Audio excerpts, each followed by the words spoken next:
Circus का joker या joker का सर्कस। ये बात उन दिनों की है जब लोग अपने मनोरंजन के लिए अपने दोस्तों और अपने परिवार के साथ सर्कस देखने के लिए जाया करते थे। वहाँ तरह तरह के खेल और करतब देखकर लोग बहुत खुश होते, जैसे कि कैसे आसमान छूती रस्सियों पर एक लड़का और एक लड़की इधर से उधर और फिर उधर से इधर बिना किसी सहारे के चला करते और कई करतब करते। उनको देखकर कुछ लोग तो डर के मारे अपनी आंखें बंद कर लेते, जैसे कि वो खुद इन रस्सियों के ऊपर चल रहे हों।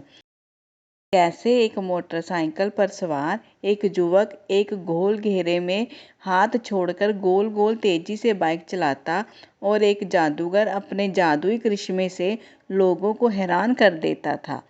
ऐसे ही एक जोकर का किरदार भी था, जो अपनी बेवकूफ़ी भरी हरकतों से लोगों को बहुत हंसाता, तो लोग उस पर जोर जोर से हंसते और छोटे बच्चे उसके पीछे पीछे चलते जाते रहते और खूब मस्ती करते।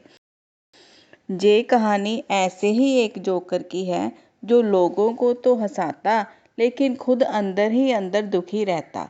उस जोकर का नाम था मोहन, लेकिन सर्कस में उसे कोई भी उसके नाम से नहीं बुलाता। सब उसे अरे जोकर ए जोकर कहकर बुलाते।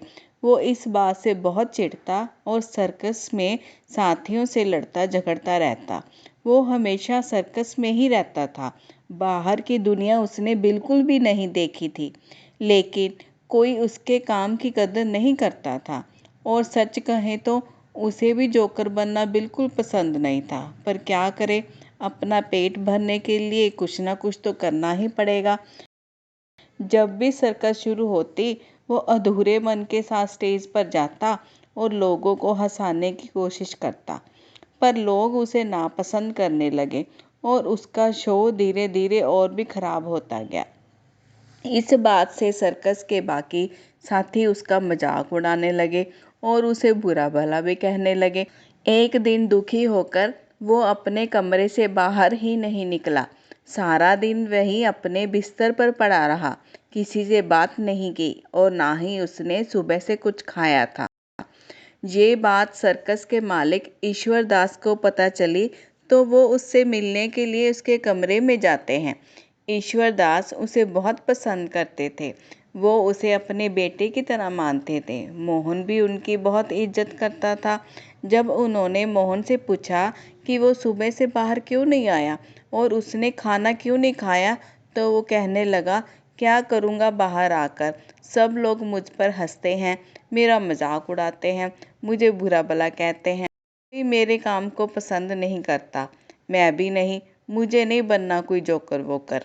लोगों को हंसाने में क्या रखा है, उससे क्या मिलता है, कुछ भी तो नहीं। ईश्वर दास ये सुनकर जोर से हंस पड़े। मोहन कहने लगा, देखिए अब आप भी मुझ पर हंस रहे हैं। ईश्वर दास जी ने कहा, मैं तुम पर नहीं हंस रहा हूँ, बल्कि तुम्हारी बात सुनकर हंस रहा हूँ। वो कहते हैं, चलो आज तुम्हें बाहर की दुनिया दिखा कर लाता हूँ, तुम आज शाम को मेरे साथ चलना। मोहन साथ जाने के लिए हामी भर देता है। वो दोनों शाम होते ही सर्कस से निकल जाते हैं और ईश्वर दास उसे एक भीड़ वाले इलाके में लेकर चले जाते हैं, जहाँ हर तरह के लोग थे, अमीर गरीब, छोटे बड़े, बच्चे, औरतें, बुजुर्ग, नौजवान, सभी लोग अपने अपने कामों में व्यस्त थे।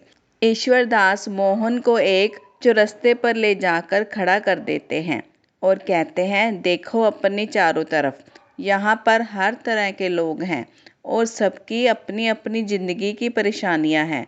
ध्यान से देखो, कोई मुस्कुरा रहा है क्या? सबके चेहरे उतरे हुए हैं। किसी को अपनी फिक्र है तो किसी को अपने परिवार की, कोई किसी बात से दुखी है तो कोई किसी। लेकिन जब लोग सर्कस में आते हैं तो ये उम्मीद करते हैं कि जहाँ आकर वो अपनी सारी परेशानियाँ भूल जाएंगे और खूब हंसेंगे और मज़े करेंगे। और ये फ़र्ज तुम्हारा और सर्कस के हर साथी का होता है, किसी के दुख भुलाकर उसे खुशी देना और उसे दिल खोलकर हंसाना कोई मामूली बात नहीं। और एक बात किसी को हंसाना कोई काम नहीं, यह एक कला है और हर किसी के बस की बात नहीं। मोहन ईश्वर दास की बातें चुपचाप सुनता रहा। उनकी बातों ने उसके मन पर बहुत गहरा असर किया और उस दिन के बाद उसने बहुत मेहनत की और धीरे धीरे अपनी कला में इतना माहिर हो गया कि लोग उसके शो को बहुत पसंद करने लगे और लोग सर्कस के बाकी खेल छोड़कर उसका शो जरूर देखने आते। यही नहीं, दूर दूर से लोग उसका शो देखने आने लगे। सर्कस में भी अब सब लोग उसकी इज्जत करने लगे। मोहन लोगों और अपने साथियों का स्नेह और प्यार पाकर बहुत खुश रहने लगा।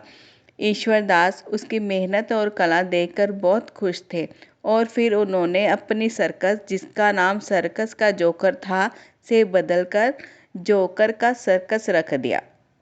आप सभी को मेरी ये कहानी कैसी लगी कृपया करके कमेंट करके ज़रूर बताएं। लाइक एंड शेयर ज़रूर करें। धन्यवाद।